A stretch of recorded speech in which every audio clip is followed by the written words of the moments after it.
It's a bit dark in here today. If only there was a way we could increase the ISO of a camera automatically.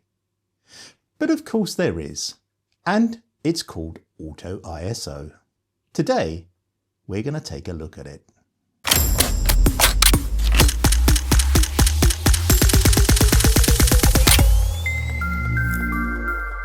Now, normally I do these videos outside, but at this particular time of the year, in this particular part of the world, in the north of England, it's very dark and it doesn't get light until 7:30, 7:40.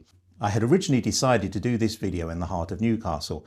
At that time of morning, it's rush hour and it was noisy, it was busy, there were taxis and buses and trains and people, and it made it very, very difficult to actually shoot the video outside. I did shoot some of the B-roll and some of the images to demonstrate what I'm talking about in this video outside, and you'll see some of those through the video.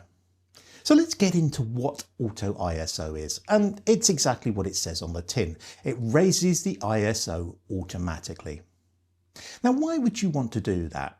Well, there are many scenarios.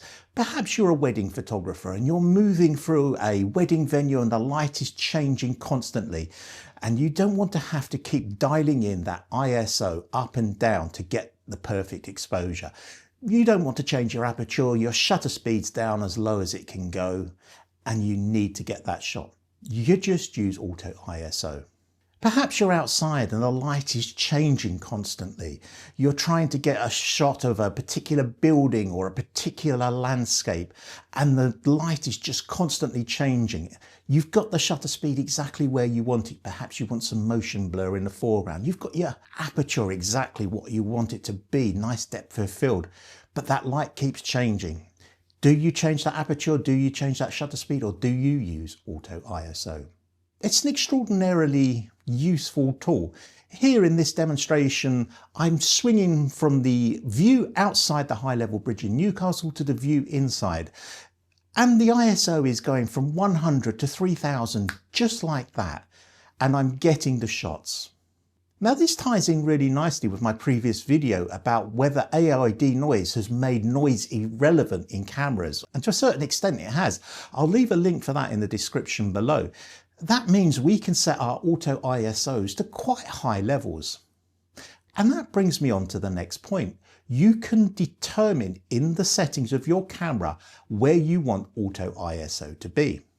Now, for example, my camera has a usable range of 100 to about 12,800. And I could set that Auto ISO from 100 to 12,800. And that would limit it. It wouldn't go below that if it was extraordinarily bright, and it wouldn't go above that if it was too dark. And I can change that. Say I wanted to make sure that my images were the highest quality and I didn't have to do denoising on them. I could bring that top ISO down to 6,400 or 3,200. It's a really useful tool. But also it's important to know that it works in different ways depending on which camera shooting mode you are. Now, if you're in shutter priority, you will have set the shutter speed to a certain speed, and the aperture will vary as the light changes. If you've got Auto ISO, if the aperture can't get wide enough, say you've got a 2.8 lens and you're not getting enough light in, it will start to raise the ISO. Now, conversely, in aperture priority, we're setting the aperture.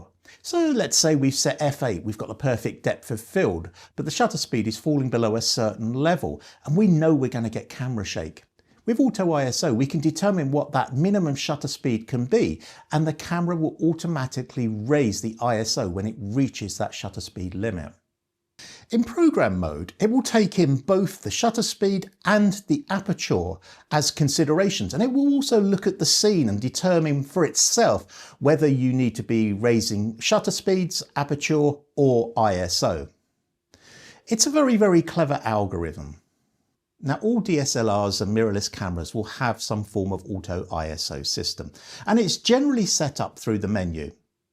On my Sony Alpha 7 R5 here, I can set up the parameters through the menu, but I can also set it up through the ISO settings. I have the ISO settings here. If I press the right down the D ring, it takes me into ISO, and I can cycle through the ISOs there. And when I get to Auto ISO, it allows me to set a minimum and maximum ISO. But also most cameras will allow you to set a minimum shutter speed as well for when working in aperture priority and in program modes. That means that you can determine how long your lens is and set a minimum shutter speed based on your knowledge of your camera shape for that particular lens. Auto ISO is a really useful tool, and as I referred to in my previous video, noise is not a major consideration in photography, in most photography these days. So it's a tool you should really consider, particularly in scenarios indoors where you're moving from dark rooms to light rooms to medium lit rooms, or outside where the light is constantly changing and the exposure is absolutely critical. And of course, Auto ISO is not just for stills photography, it's extraordinarily useful in video. Now, if you're looking for a really constant video look, then you're probably better off staying on a fixed ISO. However, if you're just trying to get the shot, then Auto ISO in video can be a really useful tool. So do you use Auto ISO in your photography? Do you have minimums and maximums set? Let me know in the comments below your thoughts. And if you like the video, a like would be fantastic, a subscription would be even better, and I look forward to seeing you in the next one.